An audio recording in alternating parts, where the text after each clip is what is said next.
नया टॉपिक शुरू करते हैं, है ना, इलेक्ट्रिक करंट। तो यहाँ पे जैसे किसी एक मीडियम का क्रॉस सेक्शन अपन ने बना रखा है ना। ये मीडियम जो है कुछ भी हो सकता है ना, सॉलिड भी हो सकता है, लिक्विड भी हो सकता है। मीडियम के नेचर पे अभी अपन नहीं जा रहे हैं, है ना, वो बाद में अपन देखेंगे डिटेल में। अभी इलेक्ट्रिक करंट का क्या नेचर है ना, उसको देख रहे हैं। तो ये सपोज कोई भी एक मीडियम है, उसका ये ग्रीन डॉटेड लाइन जो दिख रही है आपको, है ना, एक पर्टिकुलर इमेजिनरी, है ना, क्रॉस सेक्शन अपन ने ले लिया। अच्छा, इस मीडियम का शेप आप कुछ भी ले लें, रेक्टेंगुलर ले लें, सिलेंड्रिकल ले लें, कैसा भी ले लें, ठीक है। अच्छा, ये डॉटेड लाइन हमने क्रॉस सेक्शन ले लिया। तो सपोज डेल्टा टी टाइम में इस क्रॉस सेक्शन से के लेफ्ट से राइट हैंड साइड में, और ये सपोज ये प्लस चार्ज है, ठीक है।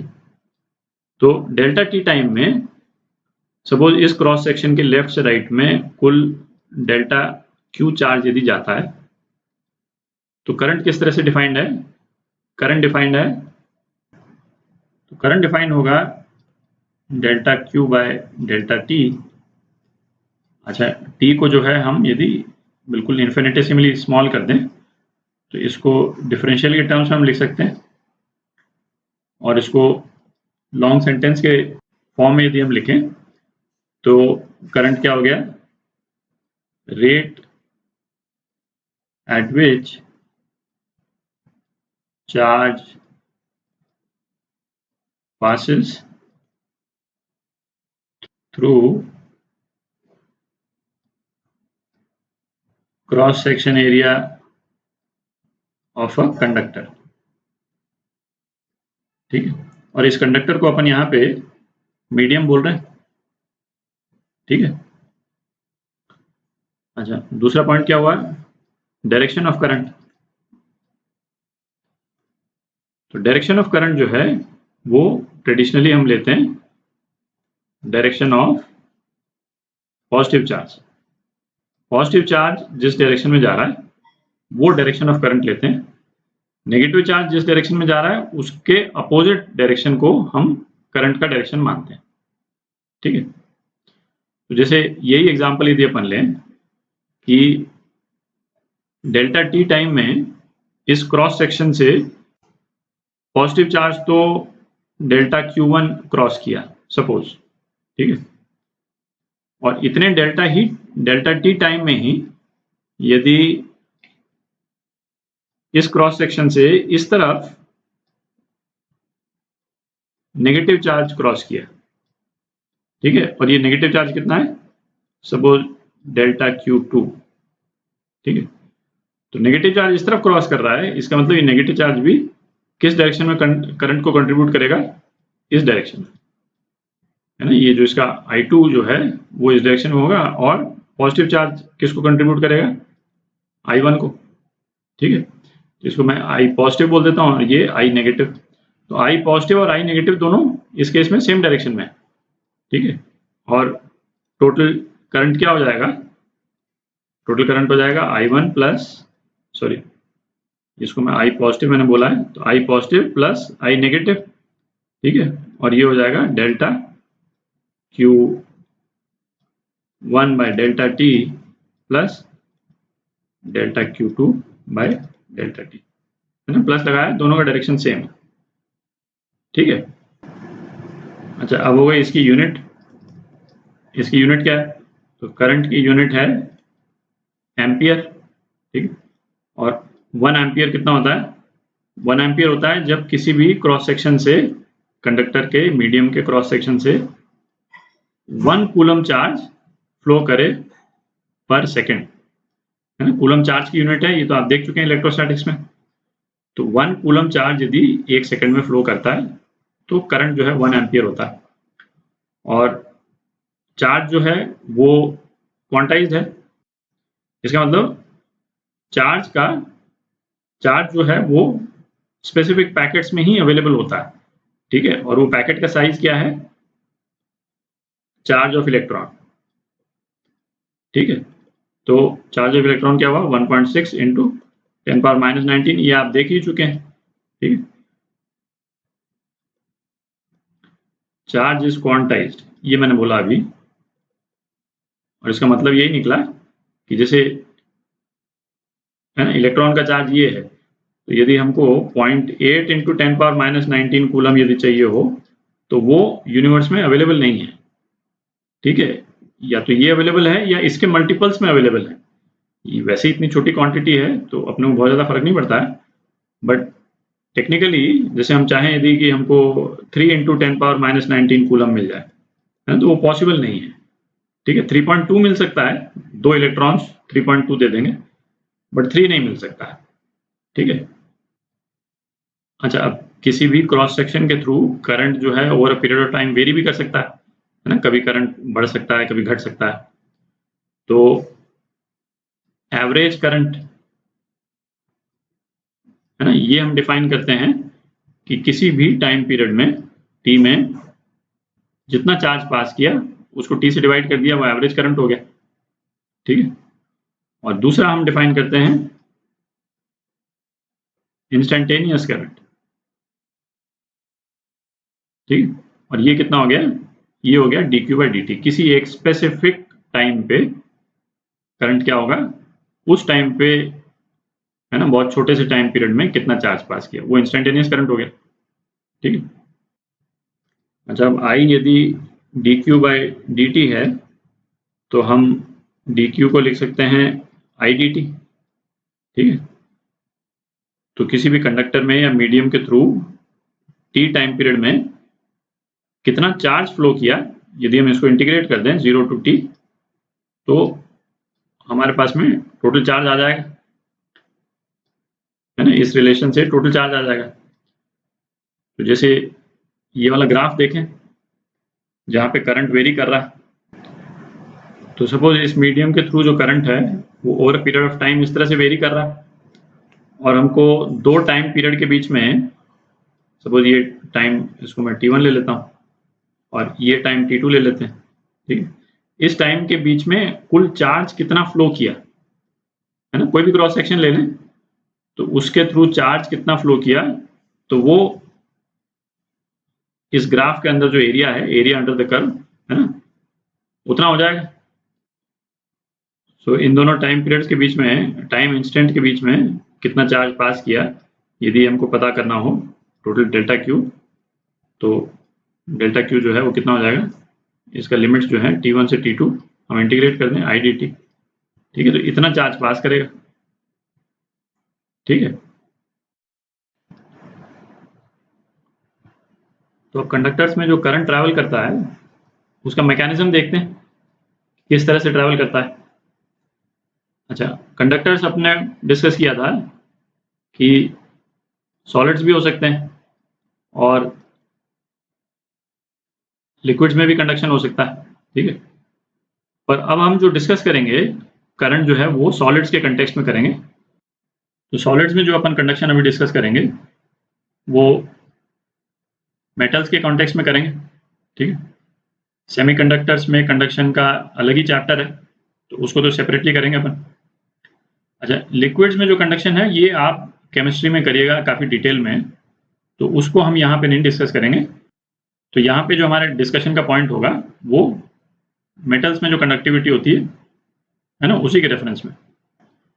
लिक्विड्स और मेटल्स की कंडक्टिविटी में एक प्राइमरी डिफरेंस तो ये है कि करंट कैरी कौन करता है। ठीक है, तो लिक्विड्स में जैसे सपोज हम कोई सॉल्ट सॉल्यूशन ले लें। ठीक है, हमने NaCl को पानी में डिजोल्व कर दिया। ठीक है, तो इस सॉल्यूशन में करंट जो कैरी करेगा वो आयंस कैरी करेंगे। ठीक है, कौन से आयंस, जो कॉमन सॉल्ट है वो पानी में जाकर के, है ना, ये दोनों अलग अलग हो जाते हैं, तो एक सोडियम आयन बन जाएगा और एक क्लोराइड आयन बन जाएगा। तो ये दोनों आयंस जो हैं वो लिक्विड के अंदर करंट कैरी करते हैं। ठीक है, मेटल्स के केस में जो कंडक्शन होता है उसमें इलेक्ट्रॉन्स कैरी करते हैं करंट, ठीक है। तो इलेक्ट्रॉन्स के करंट कैरी करने का मैकेनिज्म देखते हैं। अच्छा, कंडक्टिविटी के पॉइंट ऑफ व्यू से हम सॉलिड्स को 3 कैटेगरीज में डिवाइड कर सकते हैं भाई। एक तो हो गया कंडक्टर्स, ठीक है, दूसरा हो गया सेमीकंडक्टर्स, ठीक है। सेमीकंडक्टर्स के एग्जांपल हो गए सिलिकॉन और जर्मेनियम, ठीक है। और तीसरी कैटेगरी हो गई इंसुलेटर्स,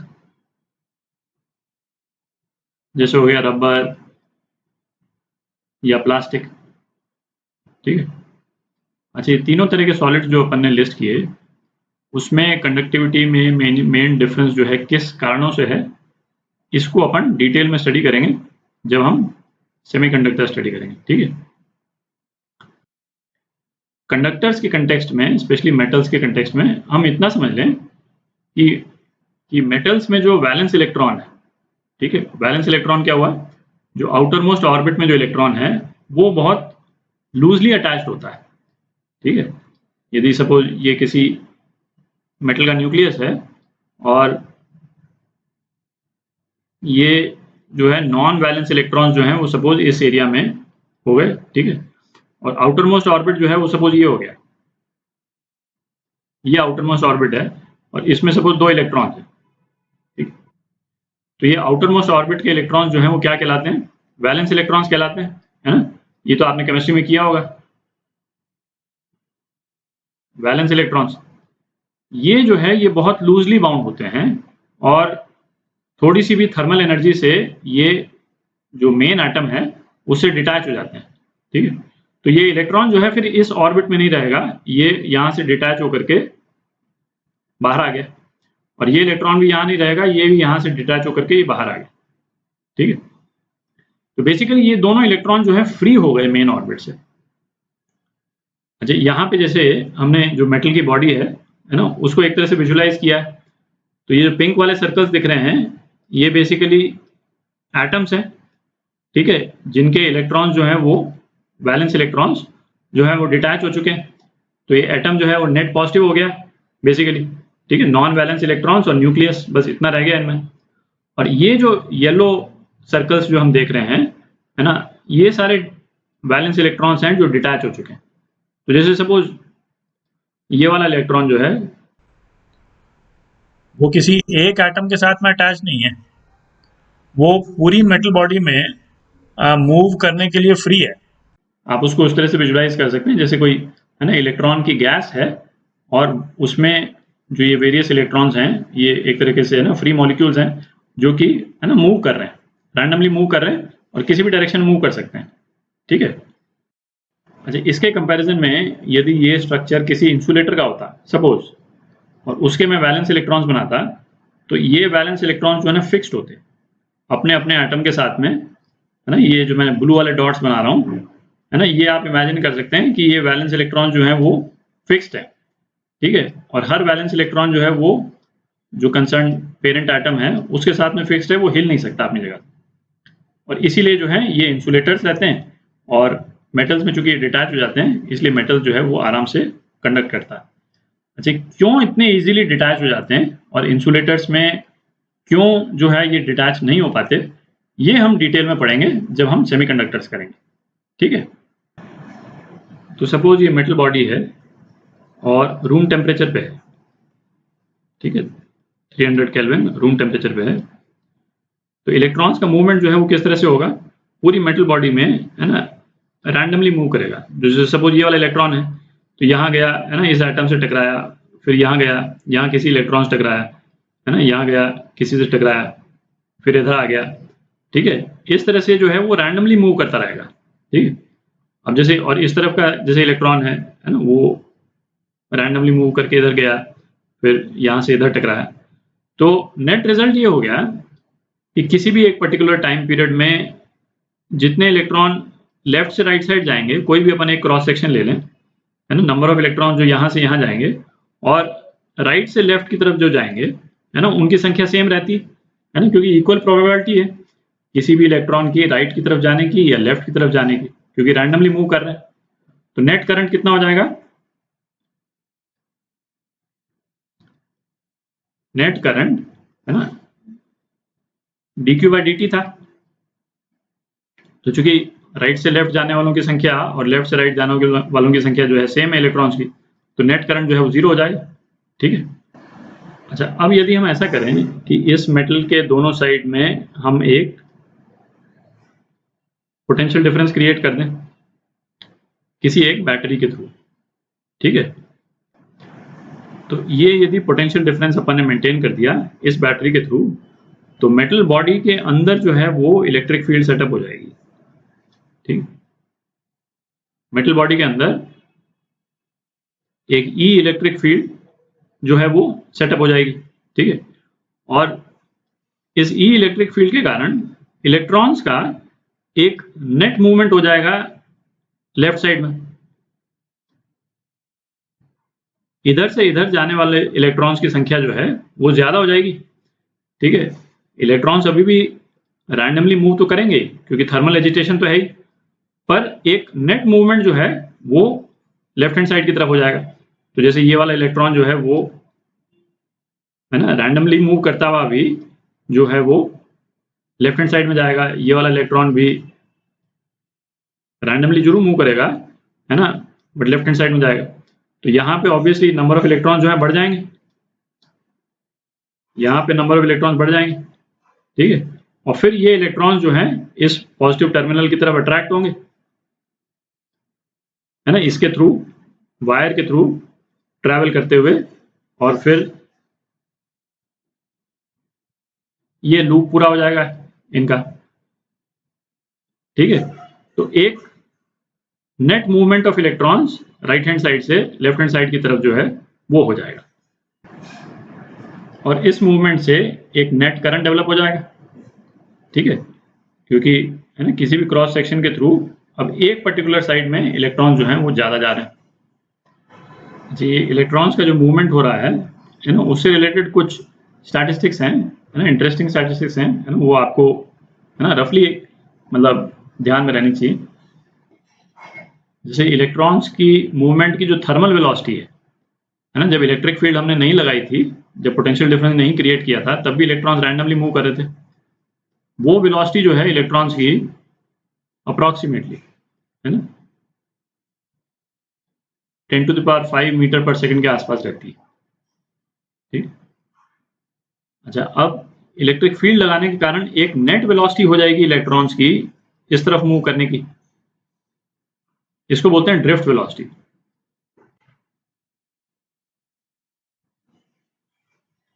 ठीक। और ये ड्रिफ्ट वेलोसिटी का मैग्नीट्यूड जो है वो 10⁻⁻⁴ मीटर पर सेकंड है। आप देख रहे हैं है ना 0.1 मिलीमीटर पर सेकंड। तो इन दोनों वेलोसिटीज में कितना ज़्यादा डिफरेंस है, और वो प्राइमरली इसलिए है क्योंकि कोई भी इलेक्ट्रॉन स्ट्रेट तो मूव कर नहीं रहा है कि नहीं। वो कोलिजन्स जो हैं वो तो हर थोड़ी थोड़ी देर में हो रहे हैं, और इलेक्ट्रॉन जो फ्री ट्रैवल करता है कोलिजन करने के पहले, ठीक है, ये जो डिस्टेंस है ये बहुत कम है, और इसका भी अप्रॉक्सीमेट मेजरमेंट जो है वो साइंटिस्ट ने किया। तो ये अप्रॉक्सीमेटली इतना होता है। ठीक है। तो एक तरह से डिस्टेंस बिफोर कोलाइडिंग। ठीक है। हर इतने डिस्टेंस पे कोलाइड करता है, और इसीलिए ड्रिफ्ट वेलोसिटी जो है इतनी कम। अच्छा, इन स्टैटिस्टिक्स को देख करके और इस डिस्कशन को देख करके दो चीजें आपके दिमाग में आ रही होंगी। और पहली चीज तो ये दिमाग में आ रहा होगा कि करंट का